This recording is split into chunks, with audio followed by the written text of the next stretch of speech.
주님께서 여러분과 함께 마테오가 전한 거룩한 복음입니다. 그때 예수님께서 제자들에게 말씀하셨다. 내가 율법이나 예언서들을 폐지하러 온 줄로 생각하지 마라. 폐지하러 온 것이 아니라 오히려 완성하러 왔다. 내가 진실로 너희에게 말한다. 하늘과 땅이 없어지기 전에는 모든 것이 이루어질 때까지 율법에서 한 자, 한 획도 없어지지 않을 것이다.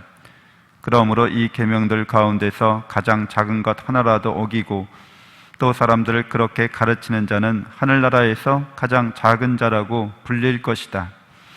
그러나 스스로 지키고 또 그렇게 가르치는 이는 하늘나라에서 큰 사람이라고 불릴 것이다.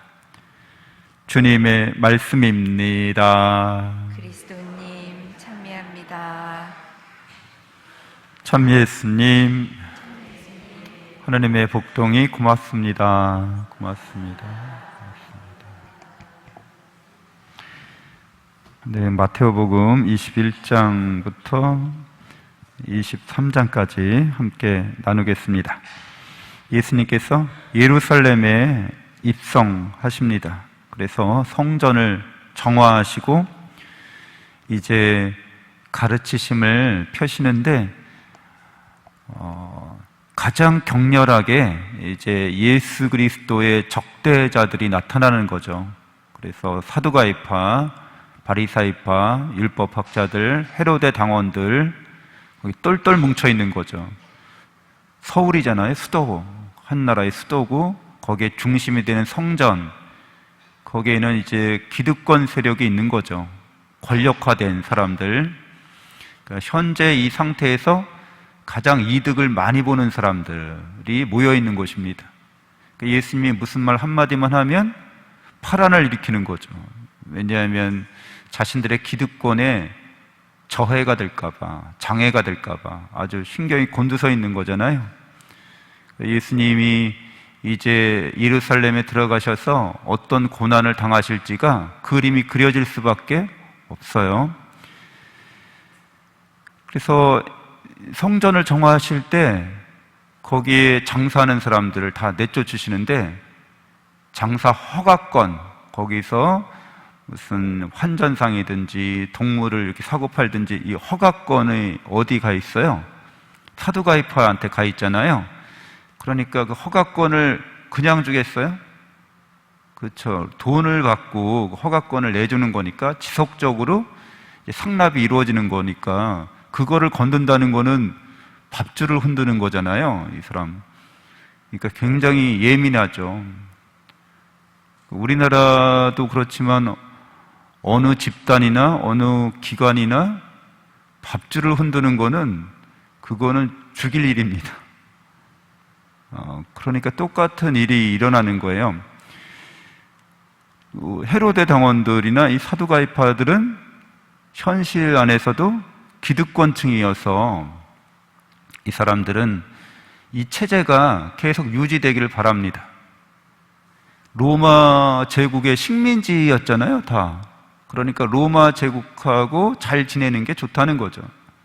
이런 안정적인 체제를 흔들지 말라는 거죠. 그 바리사이파 사람들은 그걸 흔들고 싶어 해요. 그렇지만 그 사람들은 기다리고 있는 거죠. 자신들이 무력으로 저항하기에는 실력이 부족하다는 걸 알기 때문에 이제 다윗과 같은 군사 지도자, 정치 지도자가 와서 로마 군대를 물리치고 로마 제국을 정복하고 우리가 세계를 제패하는 그런 걸 희망하는 사람들이죠. 국수주의적인 사람들입니다. 성경을 해석할 때도 늘 국수주의적으로, 배타적으로 이렇게 해석하는 사람들인 거예요. 그래서 우리가 요 모양 요꼴인 거는 성경 말씀대로 잘못 사는 너희들 때문에 그렇다. 자기들은 열심히 산다는 거죠. 그러면서 사회 지도층 역할을 하고 있는 거예요. 그러니까 어떤 사람이 또 예수 그리스도의 말씀을 탐탁치 않게 여기게 되는 거죠. 우리들도 이 대한민국이라는 사회에서 자본주의화된 사회잖아요. 여기에서 신앙인으로 살아가고 있어요. 굉장히 첨예하죠. 뭐 부동산 문제나 또 부동산에 관련된 정치 이슈나 굉장히 민감하고 예민하게 반응하잖아요. 그래서 긴장과 갈등이 첨예화된 사회를 살아가고 있는 거죠. 근데 예수 그리스도의 말씀은 질문을 받으세요. 이러저런 막 공격을 받으시는 거죠. 동전을 갖고 와서 이거 황제에게 세금 바치는 게 옳습니까? 옳지 않습니까? 굉장히 정치적으로 민감한 질문이잖아요. 말 한마디 까딱 잘못하면 큰일 나는 문제죠. 뭐 죽은 다음에 그 아내가 7형제와 살다가 죽은 다음에는 어떻게 됩니까? 죽은 다음에 영적인 세계가 없다 이렇게 생각하는 사두가이파들은 그러니까 현실에서 이 현실의 삶의 중요성을 강조하는 거죠. 그러니까 이 현실에서 이루어진 힘의 권력이나 이런 또 경제에 관련된 문제나 이런 거에 사두가이파나 바리사이파나 다 사실은 집중하고 있는 겁니다. 여러분들도 마찬가지로, 저도 마찬가지로 현실에서 어떻게 우리나라가 움직이는지 관심이 굉장히 많죠. 근데 예수 그리스도는 이제 질문을 많이 받으시는데 그 중에 핵심적인 질문을 받고 답을 하시는 게 있어요. 그럼 성경에서 가장 중요한 계명이 뭡니까? 우리 어떻게 살아야 되는 겁니까? 라고 질문하잖아요. 여러분도 답을 다 잘 알고 있죠? 뭐죠? 신명기의 말씀과 레위기의 말씀인데 하느님을 사랑하는 거, 전적으로 하느님을 사랑하는 거, 온전하게 하느님을 사랑하는 거랑 내 이웃을 너 자신처럼 사랑하는 거, 이게 성경의 전부라는 거예요. 핵심이라는 거예요. 그러니까 예수 그리스도는 이 말씀에 따라서 살아가고 계신 거고 그런 가르침을 펴고 계신 거죠. 근데 사두가이파나 바리사이나 헤로데 당원이나 다 어떤 거예요? 그건 성경 말씀이고 현실은 그렇지 않다 얘기하는 거죠. 그래서 우리 그리스도인들에게 항상 정치적이고 경제적이고 이 사회적인 삶하고 신앙인의 삶하고 긴장과 갈등을 일으킬 수 있습니다. 그리스도인들은 예수 그리스도께서 걸어가신 길을 걸어가야 하는데 이것을 교회를 가리켜서 그래서 대안사회라고 하죠. 대안이 된다는 거예요. 사회는 이렇게 말하지만 우리는 이렇게 산다 이렇게 얘기하는 거예요. 대안을 갖고 산다는 거죠. 그 희망을 안겨줄 수 있다는 거예요, 이 사회에. 그래서 이 희망이라고 말하는 것은 하나님을 사랑하는 것에 대해서 이야기하고 있는데, 그렇다면은 전제되는 게 뭐냐면 하나님이 우리를 이토록 사랑하신다는 거죠. 마음을 다하고 목숨을 다하고 힘을 다하여 주 너희 하나님을 사랑해야 한다. 이 말의 전제는 하나님께서 마음을 다하고 힘을 다하고 목숨을 다해서 우리를 사랑하신다는 거죠. 예수 그리스도께서 이제 이 예루살렘에서 순환받으시고 십자가에 죽으시고 묻히심으로 통해서 그분의 부활하심을 통해서 우리에게 보여주시죠. 하나님 우리 얼마나 사랑하는지. 그리고 너의 이웃을 너 자신처럼 사랑하라는 이 말씀에 따라서 예수 그리스도는 자기 인간들을, 특별히 죄인들을 사랑해 주십니다. 그러니까 전제는 하나님 우리를 사랑하시고 또 몸소 그 사랑을 실천, 증거해 주셨기 때문에 우리가 세상을 살아가면서 먼저 영원한 생명과 행복을 받은 사람들, 풍요롭게 하나님 나라의 시민권이 된 사람들, 하나님을 차지한 사람들, 하나님을 소유한 사람들이라고 깊게 깨달아야겠죠. 굳게 믿어야 합니다. 삶에서 그런 것을 계속 체험해야 되는 거죠. 그래야지만 우리가 현실을 볼 때 유연하게 대응할 수 있는 거죠. 어떤 여기 등장하는 모든 사두가이파나 바리사이나 헤로데 당원이나 절대화합니다. 내 생각이 절대적으로 옳아, 나의 삶의 길이 절대적으로 옳아, 이렇게. 다른 사람들은 다 틀렸어 이렇게 생각하는 거죠. 그러니까 얼마나 첨예하고 갈등이 극심하겠어요. 서로 못 잡아먹어서 안달인 거죠. 으르렁대고 있는 거죠. 이 길이 아니면 도대체 다른 길은 없어 라고 생각하고 있는 거잖아요. 그래서 이런 사랑도 예수님이 말씀하신 성경의 가장 중요한 이 사랑의 진실도 성경에서 그렇고 우리 편끼리만 그럴래 이런 거죠. 우리 편이 아니고 남의 편은 절대 그럴 수 없어 라고 말하는 거예요. 한계가 있죠.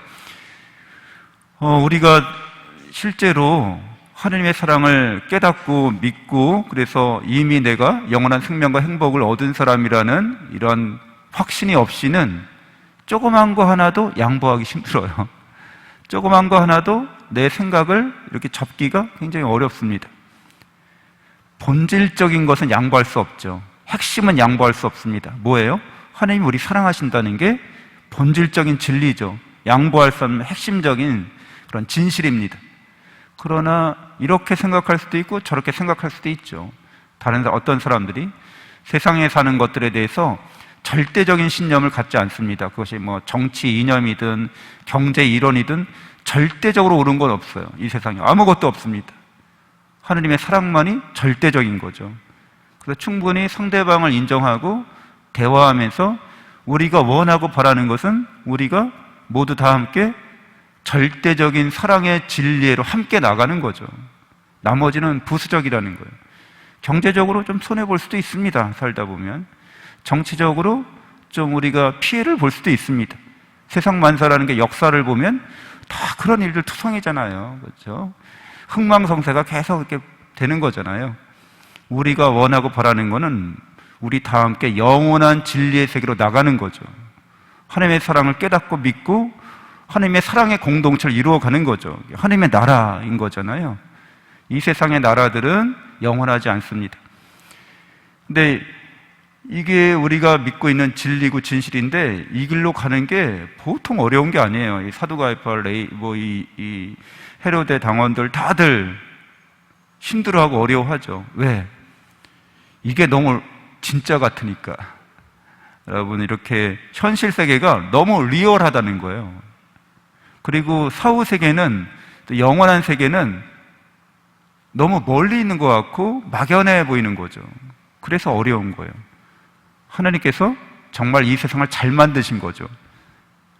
말씀으로 무에서 창조하셨잖아요. 우리가 이 세계에 딱 몸을 갖고 이 세계에 딱 들어와서 살고 있는 건데 이게 전부인 것 같은 거예요. 그리고 이거 끝나면 다음에는 어떻게 될지 모르겠다고 그렇게 믿을 만큼 이 세계가 진짜 같은 거죠.